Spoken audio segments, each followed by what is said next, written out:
On a winter morning in 1942, a man sat in a villa overlooking Berlin's Wannsee Lake, sipping coffee and organizing train schedules.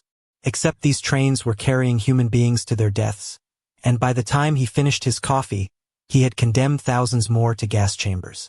He would go home that evening, kiss his wife, play with his children, and sleep soundly. This is the true face of terror. Not always the screaming sadist or wild-eyed fanatic, but the quiet functionary treating genocide as paperwork. The Nazi regime produced monsters who murdered with their own hands and those who murdered with memoranda. Some were demons you could recognize. Others looked like your accountant, your teacher, your neighbor. What follows examines the most terrifying officers of the Nazi regime, men whose names should never be forgotten because forgetting them means forgetting what humans are capable of becoming. At the very top of this grim hierarchy stands Heinrich Himmler, a man whose appearance was deceptively ordinary. With his round spectacles and weak chin, Himmler looked more like a schoolteacher than the architect of genocide. Yet this unassuming figure controlled the entire SS apparatus and bore direct responsibility for the Holocaust. Himmler's terror came not from physical brutality he personally inflicted, but from the systematic, bureaucratic machinery of death he constructed. He transformed the SS from Hitler's personal bodyguard into a state within a state, controlling concentration camps, death squads, and the Gestapo secret police. What made Himmler particularly terrifying was his calm, methodical approach to mass murder. He viewed the extermination of millions as an administrative problem to be solved efficiently. He toured death camps, observed gassings, and discussed improvements to the killing process with the detached interest of a factory manager optimizing production. His speeches to SS officers reveal a man who believed he was engaged in heroic, if unpleasant, work for the German people. He spoke of the psychological burden his men carried in murdering women and children, framing genocide as a difficult duty rather than a crime. Under his watch, approximately 6 million Jews perished, along with millions of others deemed undesirable by Nazi ideology. Reinhard Heydrich earned the nickname the Butcher of Prague, and even Hitler called him the man with the iron heart. Tall, blonde, and athletic, Heydrich embodied the Nazi racial ideal, yet his family background reportedly included Jewish ancestry, a fact that may have driven his fanatical cruelty as he sought to prove his loyalty. As Himmler's deputy and chief of the Reichssecurity main office, Heydrich controlled the Gestapo, the SD intelligence service, and the criminal police. He chaired the Wannsee Conference in January 1942, where the final solution was formally organized. The bureaucratic language of that meeting, discussing transportation logistics and killing methods as though planning a business venture, reflects Heydrich's approach to mass murder. His terror was both institutional and personal. In Czechoslovakia, where he served as Reich protector, he implemented a reign of terror so severe that Czech resistance fighters assassinated him in 1942.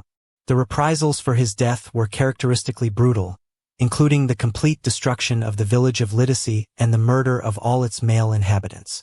Heydrich's legacy was a blueprint for efficient, systematic genocide that continued long after his death. His cold intelligence made him perhaps more dangerous than officers who relied solely on brutality. Adolf Eichmann represents a different kind of terror, what philosopher Hannah Arendt would later call the banality of evil. A middle-ranking SS officer, Eichmann managed the logistics of the Holocaust, organizing train schedules that transported millions to their deaths.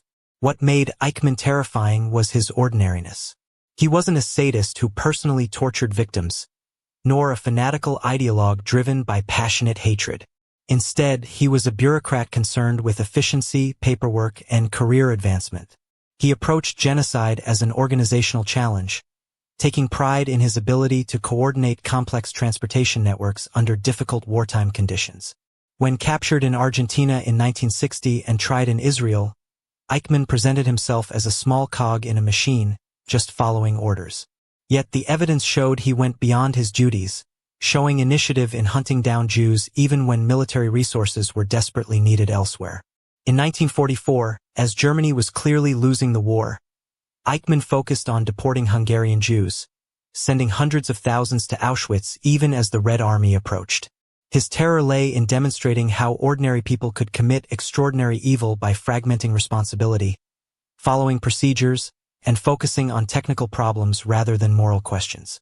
He never saw the suffering he caused as real because he only saw documents, train schedules, and statistics. Josef Mengele earned the title Angel of Death at Auschwitz, where he selected arriving prisoners for immediate death or forced labor with a casual gesture of his hand. A trained physician, Mengele conducted grotesque medical experiments on prisoners, particularly twins, whom he viewed as research opportunities rather than human beings. Survivors remembered his immaculate appearance, his polished boots, his cultured manner, and the way he would whistle opera while sending thousands to the gas chambers. What made Mengele uniquely terrifying was the perversion of medical science and the doctor's healing role. He injected chemicals into children's eyes trying to change their color, performed surgeries without anesthesia, and conducted experiments that had no scientific value whatsoever. His victims included thousands of twins, many of them children, whom he would sometimes treat kindly before subjecting them to agonizing procedures. After the war, Mengele escaped to South America, living in Brazil until his death in 1979, never facing justice for his crimes. His escape and comfortable life in hiding added another dimension to his terror, demonstrating how perpetrators of atrocity could evade consequences and live peacefully while their victims' suffering echoed through generations. Amon Göth commanded the Krakow Płaszów concentration camp and became infamous for shooting prisoners from his villa balcony as a form of mourning exercise. His depravity was captured in the film Schindler's List, though survivors insist the reality was even worse than the cinematic portrayal. Göth's terror was personal and arbitrary. He would shoot prisoners for moving too slowly, for making eye contact, or for no reason at all. He kept 2 dogs that he trained to attack and kill prisoners on command. Unlike the bureaucratic killers who maintained emotional distance from their victims, Göth seemed to enjoy the suffering he inflicted. He grew wealthy from the labor and property of his victims, living luxuriously while those under his control starved. His alcoholism and violent temper made him unpredictable, and prisoners never knew if they would survive any encounter with him. Even other Nazis found him excessive, and the SS eventually arrested him for corruption and unauthorized killings, though this was more about maintaining administrative order than any moral objection. After the war, he was tried by a Polish court and hanged in 1946, unrepentant to the end. Odilo Globoknik implemented Operation Reinhard, the plan to exterminate Polish Jews. He oversaw the construction and operation of the Belzec, Sobibor, and Treblinka death camps, where approximately 2 million people were murdered. Globoknik's terror came from his organizational efficiency and his ability to coordinate mass murder on an unprecedented scale. These camps served no purpose except killing, with victims typically gassed within hours of arrival. Unlike concentration camps that exploited prisoner labor, these were pure extermination facilities. Globoknik also pioneered the theft of victim property, organizing systematic looting that enriched both the Nazi state and individual perpetrators. He reported directly to Himmler and took pride in his work, seeking recognition for his efficiency. After the war, he committed suicide when captured by British forces, escaping the justice that his millions of victims never received. Rudolf Höss served as commandant of Auschwitz, the largest Nazi death camp where at least 1 million people were murdered. In his post-war autobiography, written while awaiting execution, Höss described the development of killing techniques with disturbing detachment. He experimented with different poison gases, settling on Zyklon B as the most efficient. He designed larger gas chambers and more efficient crematoriums to increase killing capacity. What emerges from his writings is a man who saw himself as a soldier doing his duty, solving technical problems without considering the moral dimension of his actions. He complained about the psychological stress on his men and the logistical challenges of disposing of so many bodies. He discussed the exhaustion of operating the camp at maximum capacity. He wrote about his family life at Auschwitz, where his children played while thousands died nearby. This disconnect between his family life and his work reveals a compartmentalization that allowed him to function. Höss was captured, tried, and hanged at Auschwitz in 1947, but his testimony and writings provide disturbing insight into the perpetrator's mindset. Oskar Dirlewanger commanded an SS penal unit that became notorious for extraordinary brutality even by Nazi standards. His unit consisted of criminals and the mentally disturbed, and Dirlewanger himself was a convicted child molester who used his SS position to continue his crimes. During the Warsaw Uprising of 1944, his unit engaged in systematic rape, torture, and murder of civilians, killing tens of thousands. Even other SS officers found his methods excessive and filed complaints. His terror came from unleashed sadism, from brutality that served no military or ideological purpose beyond satisfying violent urges. He died in Allied custody in 1945, possibly killed by Polish guards who recognized him. Christian Worth earned the title Savage Christian for his brutality in operating the Belzec, Sobibor, and Treblinka death camps. A former police officer, Worth pioneered gassing methods and trained other camp commanders. He was known for personally beating and shooting victims, for screaming and violence during selections, and for pushing his subordinates to maximize killing efficiency. Survivors described an atmosphere of constant terror at camps he controlled, where guards were encouraged to brutalize prisoners. He was killed by partisans in Italy in 1944, dying violently as he had lived. The terror these individuals created extended beyond their direct victims to shape how we understand human capacity for evil. They demonstrated that ordinary people could commit extraordinary atrocities, that education and culture provide no immunity to moral collapse, and that bureaucratic systems can facilitate genocide by distributing responsibility and disguising murder as administrative work.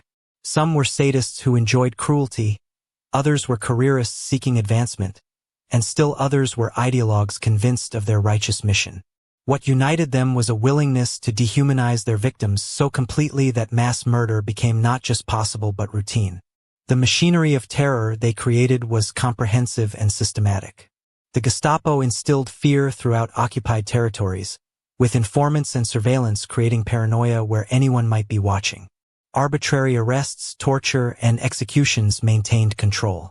Concentration camps served multiple purposes: eliminating enemies, exploiting labor, and terrifying populations into submission. The death camps represented terror's ultimate expression: industrial facilities designed solely for efficient mass murder. The Einsatzgruppen mobile killing squads followed the German army eastward, shooting hundreds of thousands of Jews, Roma, and others in pits and ravines. These operations demonstrated that genocide required not just leadership but thousands of willing participants who pulled triggers, operated gas chambers, and maintained the bureaucracy of death. Understanding these figures requires confronting uncomfortable questions about human nature. How could doctors violate their healing oaths? How could educated people plan genocide over lunch? How could parents who loved their children participate in murdering other people's children? The answers are complex and disturbing. Ideological indoctrination played a role, as Nazi propaganda systematically dehumanized victims over years. Obedience to authority allowed individuals to surrender moral judgment to superiors. Career advancement motivated some to participate enthusiastically in crimes. The gradual escalation from discrimination to murder allowed people to adjust slowly to increasingly heinous acts. Group dynamics created environments where brutality became normalized and rewarded. Distance from victims, whether physical or psychological, made it easier to treat them as statistics rather than people. The post-war fates of these officers varied dramatically, adding another layer to their terror. Some, like Höss and Göth, faced trial and execution. Eichmann escaped initially but was eventually captured and tried. Mengele lived comfortably in hiding for decades. Thousands of lower-ranking perpetrators escaped justice entirely, living normal lives in Germany, South America, and elsewhere. This impunity terrified survivors and demonstrated that accountability for atrocity remains incomplete. The trials that did occur provided crucial documentation and established legal principles, but could never truly deliver justice proportional to the crimes. The legacy of Nazi terror continues to shape our world. The Holocaust prompted international law development, including the Genocide Convention and Crimes Against Humanity concept. It sparked philosophical and psychological examination of how ordinary people commit atrocity. It reminds us that civilization's veneer is thin, that democratic institutions can collapse, and that mass violence can emerge from modern, educated societies. The terror these officers created wasn't ancient history, but occurred within living memory, documented by photography and testimony, undeniable and concrete. Their terror also manifested in how they destroyed not just lives but communities, cultures, and families. Entire Jewish communities that had existed for centuries were annihilated. Family lines ended. Cultural traditions disappeared. Languages died out. The trauma they inflicted echoed through generations, affecting survivors and their descendants. They created a world where certain experiences became incommunicable, where survivors struggled to convey the reality they had endured because it exceeded normal human understanding. What made these individuals most terrifying was their humanity. They weren't monsters or aliens, but people who ate dinner, loved their families, appreciated music, and then went to work organizing genocide. This ordinariness is terrifying because it means the capacity for such evil exists within human nature, not in some separate category of monster. It means that, under certain conditions, many people might act similarly. This recognition demands vigilance about political systems, ideologies, and social dynamics that enable atrocity. The ranking of who was most terrifying depends on perspective. For those who faced arbitrary execution by Göth, he was the ultimate terror. For those caught in the bureaucratic machinery managed by Eichmann, his systematic efficiency was most frightening. For Mengele's experimental victims, his perversion of medicine was uniquely horrible. For those trying to understand how genocide happens, Himmler's creation of an industrial killing system represents terror's highest expression. There is no objective measure for ranking horror on this scale, only the recognition that each represented different facets of organized evil. These officers operated within a system that required extensive support and participation. The terror they created depended on railway workers who transported victims, clerks who maintained records, factory workers who built gas chambers, and ordinary soldiers who guarded camps and shot civilians. This broad complicity means that examining individual perpetrators, while necessary, tells only part of the story. The terror was systemic, embedded in institutions, and normalized through propaganda and gradual escalation. Understanding how this happened requires looking beyond individual evil to examine how societies can collectively embrace or tolerate atrocity. The final dimension of their terror lies in how they challenge our assumptions about progress and civilization. The Holocaust occurred in the heart of Europe, in the land of Goethe and Beethoven, implemented by people with advanced education in one of the world's most technologically sophisticated nations. It demonstrated that culture, education, and technological advancement provide no protection against barbarism. Indeed, technology and bureaucratic sophistication made genocide more efficient. This realization that modernity can facilitate rather than prevent atrocity remains deeply unsettling, reminding us that progress is never guaranteed and that vigilance against hatred and authoritarianism is eternally necessary. These Nazi officers created terror that continues to haunt human consciousness, representing not just historical evil but ongoing warnings about human capacity for cruelty, the fragility of civilization, and the necessity of moral courage in the face of injustice. Their legacy demands remembrance, not to glorify evil but to ensure such atrocities never recur, to honor victims by refusing to forget, and to remind each generation of its responsibility to resist dehumanization and defend human dignity. The terror they created was absolute, and understanding it remains essential to preventing its repetition.